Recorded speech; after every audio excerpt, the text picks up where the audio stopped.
When one steps into the sprawling realms of Middle-earth, it's easy to be captivated by the richness of the landscape, the depth of its characters, and the complexity of its lore. Yet, beneath the surface of this fantasy world lies a profound layer of influence that shapes every hill, every hero, and every harrowing journey. Tolkien's devout Roman Catholic faith. Tolkien himself described The Lord of the Rings as a fundamentally religious and Catholic work, unconsciously so at first, but consciously in the revision. He wove his beliefs not into the overt tapestry of his stories, but into the very fabric of their existence. To understand Middle-earth fully, we must journey into the spiritual underpinnings that made it what it is. Let us begin at the beginning, with the creation myth of Middle-earth, as chronicled in the Silmarillion. The universe comes into being through the music of the Ainur, a divine symphony initiated by Eru Ilúvatar, the singular, omnipotent creator deity of Tolkien's legendarium. This act of creation is steeped in harmony, beauty, and, most importantly, purpose. Just as in Christian theology, where God speaks the universe into existence, Eru brings the world into being through a deliberate act of divine will. The music of the Ainur is not a chaotic, random event. It is a symphony where each note, each theme, contributes to the unfolding plan of the world, a reflection of the Christian belief that creation is not accidental, but an intentional act by a purposeful God. But, as with the Christian narrative, there is a fall. In Tolkien's creation myth, the discord enters through Melkor, the mightiest of the Ainur, who rebels against Eru's theme, introducing his own desire for dominance and chaos into the music. This act parallels the rebellion of Lucifer in Christian theology, where an angel of light becomes the prince of darkness through pride and defiance. However, Eru, in his wisdom, does not quash Melkor's discord. Instead, he incorporates it into the greater theme, ensuring that even Melkor's rebellion will ultimately serve the larger purpose of the universe. This mirrors the Christian belief in divine providence, that even evil, though contrary to God's will, is allowed to exist and can be turned to serve a greater good. In these foundational elements of Tolkien's world, the creation, the fall, and the ultimate purpose, we see the clear influence of his religious worldview. This is not allegory, which Tolkien famously disliked, but an expression of what he called applicability, the idea that these universal truths can be reflected in storytelling without directly mirroring any particular religious narrative. Eru Ilúvatar is not a direct representation of the Christian God, but an exploration of what it means to have a world created by a singular, purposeful deity. As we move beyond creation, we find that the influence of Tolkien's faith continues to shape the very nature of good and evil in Middle-earth. The themes of sacrifice, redemption, and providence that define Christianity are interwoven into the narrative arcs of his characters, particularly in their struggles against darkness. And it is here that we see Tolkien's faith not merely as background, but as a driving force that gives life to the conflicts and triumphs of Middle-earth. In Middle-earth, the battle between good and evil is not merely an external conflict, but a deeply personal and spiritual struggle, a reflection of Tolkien's belief in the moral drama that plays out within every soul. Evil in Tolkien's world is rarely monolithic. Instead, it arises from corruption, pride, and the rejection of divine will, themes that resonate strongly with his Catholic understanding of sin. Consider the One Ring, the central artifact of the Lord of the Rings. The ring's power lies in its ability to corrupt, feeding on the desires of those who possess it and twisting their intentions. It offers immense power, yet its use inevitably leads to enslavement, despair, and ruin. This portrayal aligns with the Christian concept of sin as a seductive force, something that offers apparent freedom or fulfillment, but ultimately leads to spiritual bondage. Frodo's journey to destroy the ring is not just a physical quest, it is a spiritual battle against temptation, weakness, and the seduction of power. Yet Frodo does not triumph alone. He is upheld by friendship, selflessness, and mercy, virtues that Tolkien saw as central to a life of faith. Samwise Gamgee, Frodo's loyal companion, embodies the Christian ideal of charity and sacrificial love. Sam does not seek power or glory. His sole motivation is to help Frodo carry his burden, even at great personal cost. In this, Sam reflects a Christ-like figure, a servant who humbles himself for the sake of another. The theme of mercy is another key element of Tolkien's moral framework, rooted deeply in his religious convictions. Gandalf's insistence on sparing Gollum's life, despite the creature's treachery, is a powerful example of this principle. Gandalf believes that even the most wretched soul is not beyond redemption, a belief echoed in Frodo's pity for Gollum. In the end, it is Gollum's unintended actions, driven by his obsession with the ring, that lead to its destruction, a moment that underscores the idea of divine providence.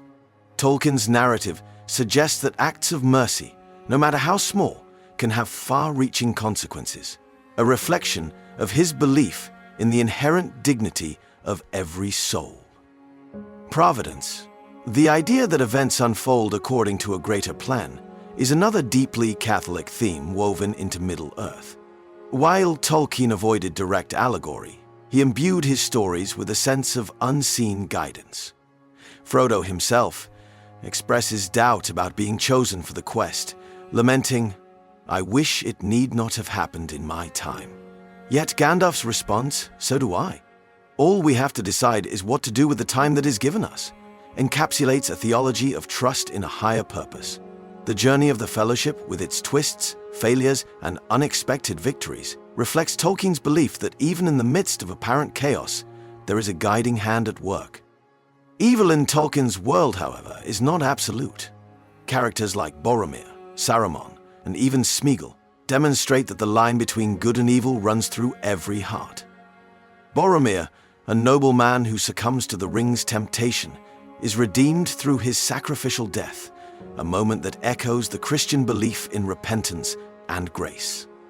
Saruman, on the other hand, represents the tragedy of a fall that is not redeemed, a figure who, like Melkor, turns away from the light and refuses to return.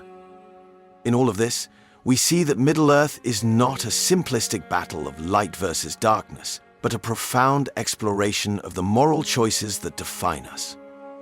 Tolkien's faith informs this complexity, offering a vision of good and evil that is deeply human, yet touched by the divine.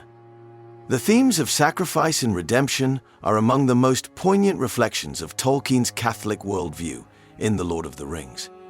Central to the Christian faith is the concept of Christ's sacrificial death and resurrection, a triumph of selflessness and love over sin and death. While Tolkien's works are not allegories, these themes manifest powerfully in the struggles and choices of his characters. Frodo's journey to Mount Doom is, in many ways, a tale of sacrificial suffering. Frodo willingly takes on the burden of the ring, fully aware of the pain and danger it entails. His journey strips him of comfort, innocence, and even his sense of self, as the ring's influence eats away at his spirit. By the end of the story, Frodo cannot simply return to the Shire and resume his old life. He has been irrevocably changed by his suffering.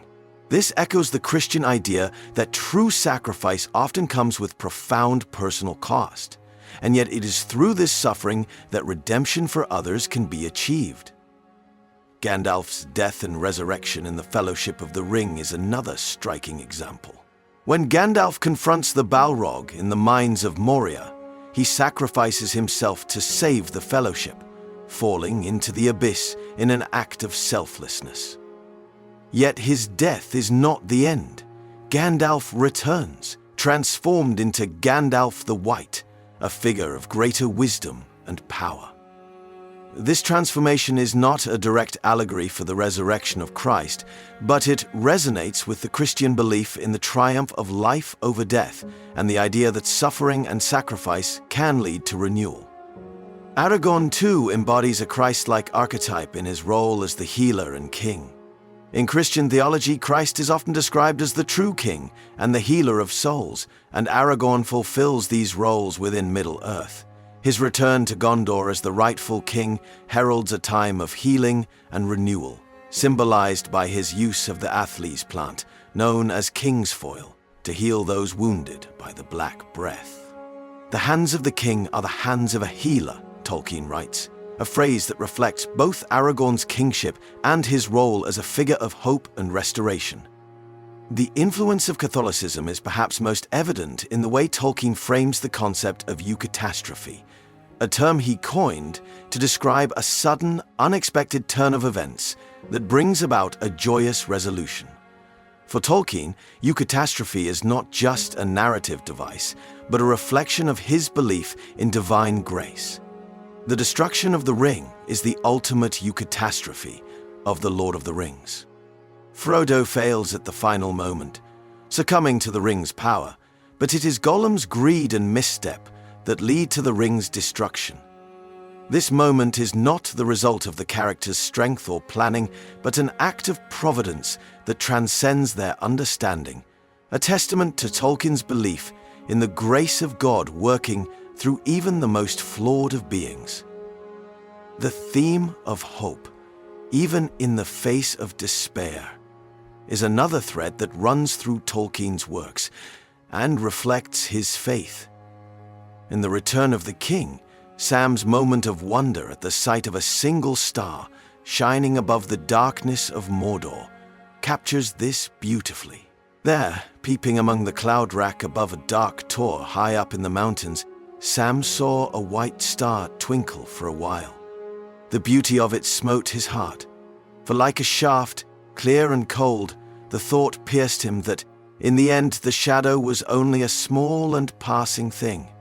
There was light and high beauty forever beyond its reach. This moment is a reflection of Tolkien's belief in the enduring power of hope and the ultimate triumph of good, a sentiment deeply rooted in his Christian faith. These themes of sacrifice, redemption, and hope are not merely decorations in Tolkien's narrative. They are the heart of Middle-earth, the moral and spiritual foundation upon which his world is built. In Tolkien's Catholic worldview, humility and the role of the ordinary are central to the unfolding of divine purpose. Middle-earth is not a world where might alone prevails. Instead, the small, the humble, and the overlooked are often the agents of the greatest victories. This perspective aligns with Christian teachings, particularly the Beatitudes, which emphasize the blessedness of the meek, the pure in heart, and the poor in spirit.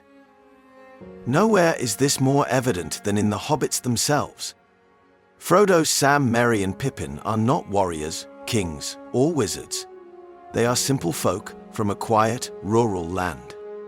Yet, they are chosen to play pivotal roles in the fate of Middle-earth.